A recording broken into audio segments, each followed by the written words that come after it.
우리 옆에 계시는 분과 사랑의 인사 나누겠습니다. 사랑합니다. 보고 싶었습니다. 추석 명절 잘 보내시고 또 이렇게 차풀에 참여해 주셔서 너무너무 감사합니다. 우리 모두에게 감사의 박수 다시 한번 하겠습니다. 고맙습니다. 1969년에 노벨 문학상 수상자가 사무엘 베켓이라고 하는 분이었습니다. 아일랜드에서 태어났고 주로 이제 프랑스에서 활동을 했는데 노벨 문학상을 받은 작품이 고도를 기다리며라고 하는 그런 작품입니다.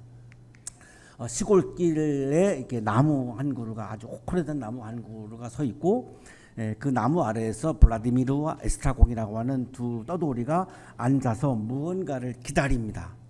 이 두 사람이 기다리라고 하는 것은 고도라고 하는 겁니다. 이게 뭐 사람일 수도 있고 신일 수도 있고 어쨌든 이 고도가 오면 이 고도가 우리를 구원해주고 우리를 행복하게 해준다라고 하는 그런 막연한 핑크빛 미래를 바라보면서 이 고도를 기다립니다.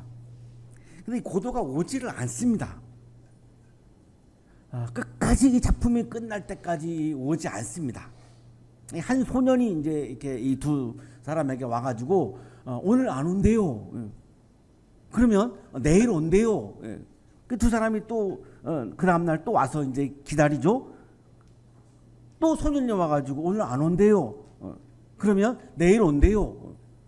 이 두 사람이 또 그 다음날 또 옵니다. 계속 이게 반복됩니다. 이 작품 내용이. 인용하겠습니다. 이 블라디미르와 소년의 대화입니다. 고도 씨가 보낸 거지? 네. 오늘 밤에는 못 오겠다는 얘기겠지? 네. 하지만 내일은 온다는 거고? 네. 내일은 틀림없겠지? 네. 연극을 한다 그러면 이 소년으로 나오는 배역은 우리도 할 수 있을 것 같아요. 예. 그냥 내만 하면 되니까요. 예. 이 블라디미르와 에스트공의 대화입니다. 블라디미르가 내일 다시 와야 할 테니까 못하러 또 와? 고도를 기다리러. 참 그렇지. 안 왔냐? 안 왔다. 그럼 갈까? 가자. 그리고 둘은 움직이지 않아요. 아무것도 하지 않아요. 그냥 앉아서 그냥 기다립니다. 근데 오지 않아요. 그리고 작품이 끝납니다. 어쩌면 이 작품 속에 나오는 블라디미르와 에스트라공은 오늘을 살고 있는 우리의 모습일지도 몰라요. 우리도 살다가 힘들면은 아무것도 안 하고 막연하게 핑크빛 미래를 기다리죠. 시간이 지나면 어떻게 되겠지? 시간이 해결해 주겠지? 졸업하면 나는 취업하겠지. 한양대학교 나왔는데. 내가 졸업하면 훌륭한 연주자가 되겠지. 내가 한양대 음대 나왔는데. 음대를 지망하는 학생들이 제일 선호하는 음대 내가 나왔는데 뭐 어떻게 되겠지? 내가 아무것도 하지 아니하면서 그냥 가만히 앉아서 뭔가를 시도도 하지 않고 노력도 하지 않고 그냥 막연히 핑크빛 미래를 기다리는 오늘을 우리의 모습이 이 블라디미르와 에스트라공의 모습일지도 몰라요. 아마도 그래서 노벨 문학상을 받은 것이 아닐까. 이렇게 엉성한 구조를 갖고 있고 엉성한 스토리를 갖고 있는 이 작품이 어떻게 노벨 문학상을 받았을까? 막연하게 핑크빛 미래를 기다리는 우리의 모습이기 때문에 노벨 문학상을 받았지 않았을까? 그런 생각을 하게 하는 작품입니다. 아무것도 하지 아니하면 아무 사건도 일어나지 않습니다. 내가 아무것도 하지 아니하면 아무 일도 일어나지 않습니다. 막연하게 미래를 기다리면 아무 일도 일어나지 않습니다. 아무것도 하지 아니하면서 핑크빛 미래를 기다리는 이 블라디미르와 에스트라공과는 완전 반대로 오늘 우리는 적극적으로 예수님을 붙잡는 한 여성을 만나고 있습니다. 굉장히 대조적이죠. 블라디미르와 에스트라공은 너무나 대조적입니다. 그녀는 12년 동안 하혈을 하고 있는 여성입니다. 레위기 전통에 의하면 하혈하는 여성은 부정한 여성으로 간주합니다. 유대 사회에서는 그냥 질병이 아니고 영적으로, 도덕적으로, 종교적으로 부정하고 더러운 사람이다. 죄인 중에 죄인이다. 라고 손가락질을 받고 혐오받고 정죄받는 사람이 하혈하는 여성입니다. 레위기 15장에 나옵니다. 25절에 읽진 않겠습니다. 시간을 절약하기 위해서. 그닐카라고 하는 성서 주석가는 하열은 유대 사회에서 죄로 간주했다라고 우리들에게 설명을 해줍니다. 많은 사람들로부터 혐오받는 거예요. 우리는 옆에 있는 사람이 아프면 여러분 어떤 마음 들어요? 고소하다 그렇지 않죠? 지금 진지한 표정을 짓고 있는 분들은 그런 것 같은데요. 우리는 불쌍하다는 생각이 들고 긍휼하다고 하는 마음이 들지 참 고소하다 이런 생각은 안 들잖아요. 유대 사회에서는 하열하는 여성이 있으면 이 사람은 죄인 중에 죄인이야, 더러운 사람이야 이렇게 막 혐오하는 거예요. 배제하는 거예요. 그래서 가정에 못 있게 했습니다. 가정을 오염시킨다는 거죠. 마을에도 못 내려오게 했어요. 마을을 오염시킨다는 거예요. 물론 학교도 못 오고 회당에도 못 오고 어디에도 못 와요. 완전 격리입니다. 격리. 요즘으로 말하면 따돌림이죠. 따돌림. 오늘날에도 우리가 그런 문화가 있죠. 어떤 사람들은 막 따돌리고 혐오하고 배제하고 막 공격하고 정죄하고 하는 문화가 오늘날에도 있잖아요. 그게 뭐 이방인일 수도 있고 뭐 등등등등 소수자들일 수도 있고 그런 것처럼 이 하열하는 여성은 그 당시에 아주 혐오받는 정죄받는 따돌림 당하는 그런 여성인데 예수님이 강조하시는 하나님의 나라는 그런 나라가 아니잖아요. 포용하고 긍휼히 여기고 사랑하는 사람을 살아가는 나라가 하나님의 나라이잖아요. 하나님의 나라와 유대 사회가 정면으로 충돌하고 있는 거예요. 그러니까 이 여성은 어떻게 해서라도 이거를 고쳐야 내가 사람 대접을 받고 공동체의 구성원으로 당당하게 살아갈 수 있으니까 모든 의사를 찾아가는 겁니다. 그래서 병원비를 너무나 많이 썼어요. 그래서 재산을 다 날려요. 그래서 극도로 극빈자가 됩니다. 가난까지 이제 다가온 거죠. 근데 이 여성이 예수님의 소문을 들어요. 이 예수님의 소문을 들어보니까 여기 본문에는 안 나타납니다만 이제 예수님이 병자들을 잘 고친다 뭐 이런 소문을 들었겠죠. 그게 다가 아니죠. 병자들은 죄인인데 예수님은 병자들을 죄인 취급하지 않았잖아요. 사랑의 대상이고 축복의 대상이었잖아요. 아, 예수님이라고 하는 분은 병자도 죄인 취급하지 않고 정죄하지 않고 배제하지 않고 손가락질하지 않고 혐오하지 않고 품어주는 분이구나 이런 신뢰를 한 거예요. 그래서 사람들 틈에 들어옵니다. 자, 그런데 그 당시에 하엘라는 여성이 사람들 틈에 들어오는 것은 쉬운 일이 아니에요. 배려시켰기 때문에 격리시켰기 때문에 굉장한 용기가 없이는 할 수가 없어요. 여러분 뭔가를 붙잡아야 내가 살아갈 수 있어요. 여러분이 무엇을 붙잡느냐에 따라서 내 인생이 달라지죠. 내가 붙잡는 종류가 내 인생을 결정하는 거예요. 자, 그런데 자존심 때문에 붙잡고 싶어도 붙잡지 못할 때가 있죠. 그게 가장 우리가 뭔가를 못 붙잡게 하는 요소일 거예요. 우리 여학생들은 여기 성가대 왔더니 멋진 남성이 있잖아요. 막 붙잡고 싶은 마음이 있잖아요. 근데 자존심 때문에 못 붙잡잖아요. 그냥 저 사람이 나를 붙잡아 줬으면 하는 그런 마음은 들지만 내가 먼저 붙잡기는 어려워. 왜? 자존심이 있거든. 과연 그게 좋은 건지 나쁜 건지 난 잘 모르겠어요. 뭐 여성이라고 해서 붙잡으면 안 되나? 양성 평등인데, 그죠? 이 자존심 때문에 우리가 뭔가를 붙잡아야 되는 상황에서 못 붙잡을 때가 많아요. 자, 이 여성은 지금 그런 거 없어요. 오로지 그냥 예수님을 붙잡아야 돼. 내가 살 수 있겠다라고 지금 마음을 막 드는 거예요.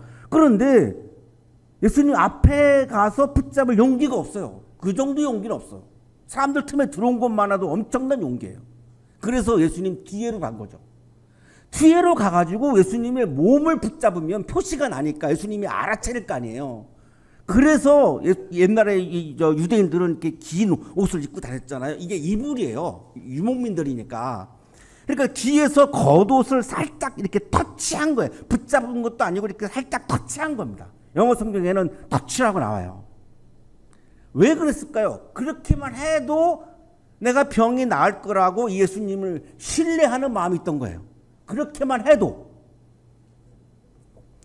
여성이 낯선 남자의 몸을 만지면 부정을 타는 것도 문제지만 성추행으로 걸릴 거 아니겠습니까? 허락도 안 받고 막 남성의 몸을 만지면 안 되잖아요. 남성도 여성의 몸을 내 마음대로 만지면 안 되지만 똑같죠. 여성도 남성의 몸을 마음대로 만지면 성추행이죠. 그러니까 이 여성이 예수님의 몸에 손을 댄다는 것은 이게 정말 쉬운 일이 아니에요. 여러 가지로 지금 아주 어려운 일이에요.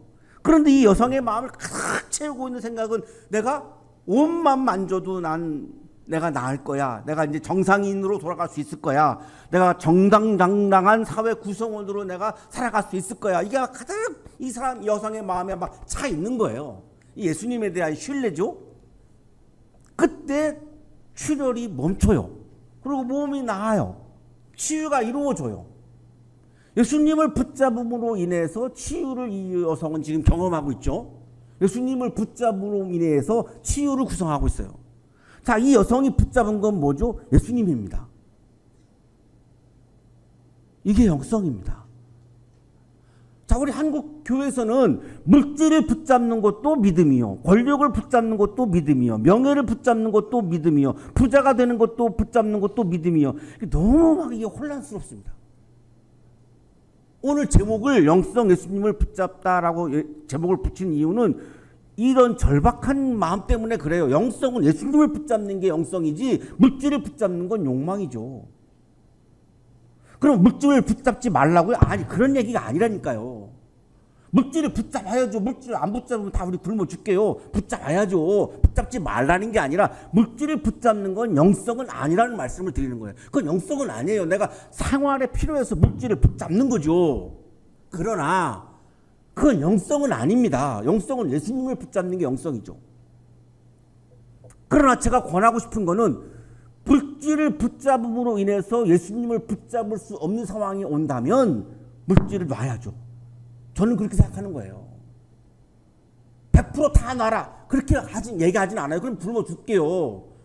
100개 잡을 것 중에 한 50개 잡으면 내가 예수님 붙잡을 수 있다. 그럼 50개 붙잡아요. 우리가 무슨 수도사도 아니고 뭐 스님도 아니고 신부님도 아니잖아요. 그러니까 물질을 다 붙잡지 말아라. 저는 그렇게 말씀드리지는 않아요. 예수님을 붙잡는 게 영성이다 이거죠. 다른 거를 붙잡는 건 영성이 아니잖아요. 이거는 분명히 우리가 하자는 거예요. 우리가 이 채플에 나오는 이유는 예수님을 붙잡으러 나온 거지 물질을 붙잡으러 나온 게 아니잖아요. 여기 온다고 누가 여러분에게 돈을 주지 않잖아요. 근데 이 시간, 아까운 시간에 왜 나왔죠? 예수님을 붙잡으러 온 거예요. 그게 영성이에요. 이 여성도 지금 예수님을 붙잡는 거죠. 신약주석가 포웰이라고 하는 성서학자는 예수님의 허락을 안 받고 치유를 받았기 때문에 이 여성은 치유를 도둑질했다 이렇게 표현해요. 참 재밌는 표현이죠. 치유를 도둑질했다는 거예요. 이 여성은 기적을 붙잡은 게 아니에요. 기적을 붙잡는 건 영성이 아니에요. 이 여성은 그냥 예수님을 붙잡은 거예요. 그럼 예수님을 붙잡는 건 어떻게 하는 걸까요? 추상적이잖아요. 예수님을 붙잡는다라고 하는 말은 예수님의 말씀을 붙잡는 겁니다. 왜요? 예수님은 말씀으로 존재하는 거예요. 예수님은 지금 신체로 존재하지 않습니다. 말씀으로 존재하죠. 요한복음 1장 1절 태초에 말씀이 계셨다. 그 말씀은 하나님과 함께 계셨다. 예수님은 뭐로 계셨다? 말씀으로 계셨다. 예수님은 지금 이 시간에도 말씀으로 존재하고 계시고 우리에게 지금 말씀으로 나타나시는 거죠. 그러면 말씀을 붙잡는다라고 하는 건 뭐죠? 그 예수님을 붙잡는 거죠. 그래서 이번 학기부터 우리가 처음으로 지금 소그룹 모임을 하잖아요. 왜? 말씀을 더 굳게 붙잡기 위해서 그 모임을 하는 거예요. 여러분 열심히 참여하셔요. 더 내가 말씀을 굳게 붙잡으려고 그런 시간을 갖고 모임을 갖고 우리 팀장님들이 지금 수고를 하시는 거죠. 채플의 자리는 말씀을 붙잡음으로 예수님을 붙잡기 위해서 나오는 자리예요. 그럼 일주일 동안 여러분 강의실에서 여러분의 전공 지식도 붙잡고 전공 지식에 관한 훈련도 하시고 여러분이 닮아가려고 하는 롤모델 교수님도 붙잡으시고 중요하죠. 중요하죠. 사람들을 위해서 세상을 위해서 여러분이 기여할 수 있는 비전도 붙잡으시고 붙잡을 게 많잖아요. 여러분 일주일 동안 여러분 강의실에서 여러분의 삶의 현장에서 애인도 붙잡으시고 애인도 붙잡아야죠. 뭐 청년이 연애도 안 하면 그 청년입니까? 그게 연애도 해야죠. 저는 그렇게 생각해요. 저는. 예. 이것도 뭐 반대하는 분도 있겠지만 그냥 저는 그렇게 생각한다는 거예요. 예, 예. 이해하세요. 이해하세요. 저는 연애 안 하고 못 살았어요. 청년 때. 그 어떻게 연애도 안 하고 살아요? 청년이 막 불 끓어오르는데 에너지가. 예. 그래서 6번 채웠지만 어쨌든 간에 그래도 채워도 했어요. 채워도. 뭔가를 막 열정적으로 내가 붙잡아야 내가 살아있는 것 같지. 그냥 무슨 우리가 뭐 도사도 아니고 스님도 아니고 수도사도 아닌데 아무것도 안 붙잡고 어떻게 살아요? 그런데 일주일 중에 그렇게 다른 거 막 열심히 붙잡으세요. 일주일에 한 번은 이 자리에 와서 말씀을 붙잡는 거죠. 왜? 그래야 내가 예수님 붙잡을 수 있거든요. 이 여성은 절박했어요. 예수님 붙잡는 게. 왜? 그게 영성이니까. 자, 그러면 치유가 목적이면 여기서 끝나야죠. 본문이. 안 끝나요. 예수님의 이 여성을 향한 마음은 치유가 전부가 아니에요. 훨씬 더 그걸 더 나갑니다. 뭘까요? 예수님이 물어요. 누가 내 몸에 손을 댔어? 다 알아요. 예수님 알아요. 근데 질문해요. 왜 질문했을까요? 이 여성이 말하게 하시려고 하는 거예요. 사람들 앞에서 다 말해야 이 여성이 드디어 다 나았다, 치유되었다, 이제는 우리가 정죄하면 안 된다, 이 사람은 이제 우리가 사람 대접을 해야 된다라고 하는 게 정상적으로 돌아올 거 아니겠습니까? 그러니까 이 여성이 스스로 말할 기회를 주시는 거예요.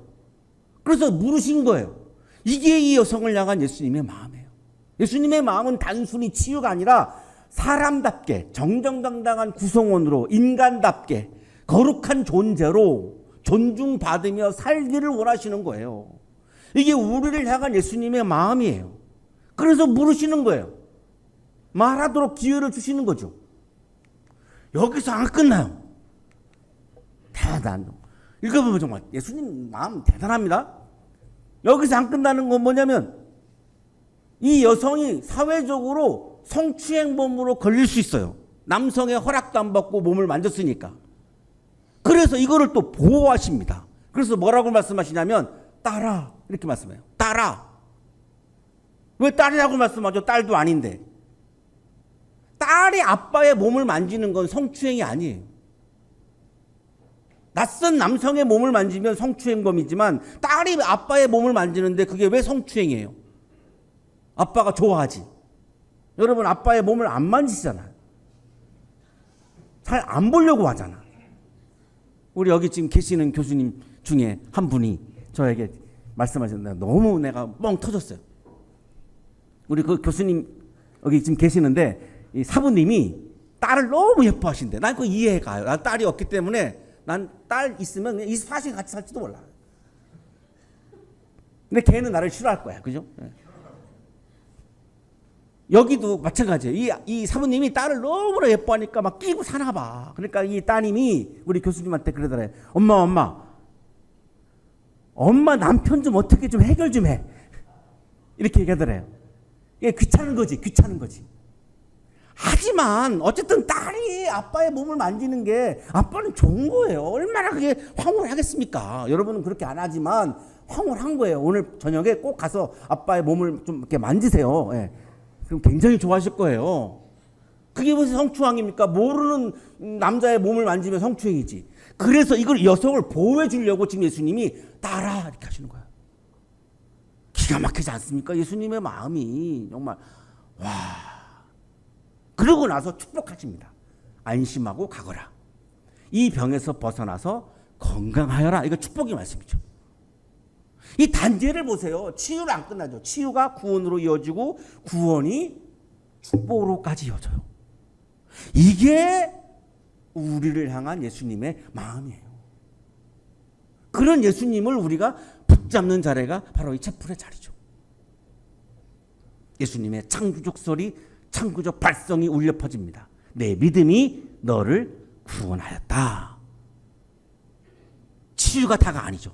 내 믿음이 너를 구원하였다. 이 믿음을 우리가 믿음이 자꾸 이게 욕망과 혼재되어 있어서 제가 오늘 영성이라고 하는 표현을 제목에 붙였는데 자 보세요. 믿음이 뭡니까? 예수님을 붙잡는 거잖아요. 예수님이 말씀하시는 믿음은 예수님을 붙잡는 거잖아요. 영성은 뭐죠? 물질을 붙잡는 게 아니라 예수님을 붙잡는 게 영성이죠. 그 영성이 우리를 치유하고 구원하고 축복의 길로 인도하신다는 거예요.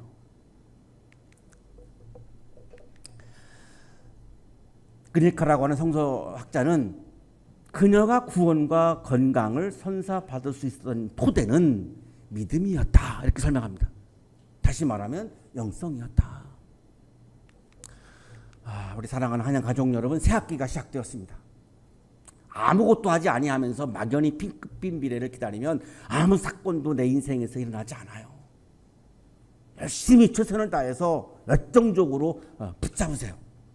전공에 대한 지식과 훈련, 롤모델인 교수님, 함께 인생의 길을 걸어가는 친구, 동지, 또 세상을 위해서 기여한 아름다운 비전 등등등등 용기를 내서 자존심 세우지 마시고 자존심 다 내려놓고 그냥 꽉꽉 붙잡으시라고.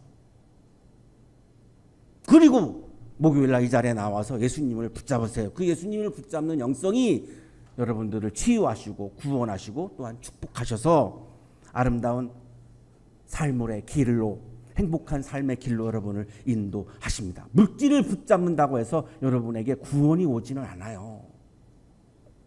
꼭 예수님을 채플의 자리에 나와서 붙잡으셔서 치유와 구원과 행복을 경험하는 새 학기가 되시기를 간절히 축원합니다.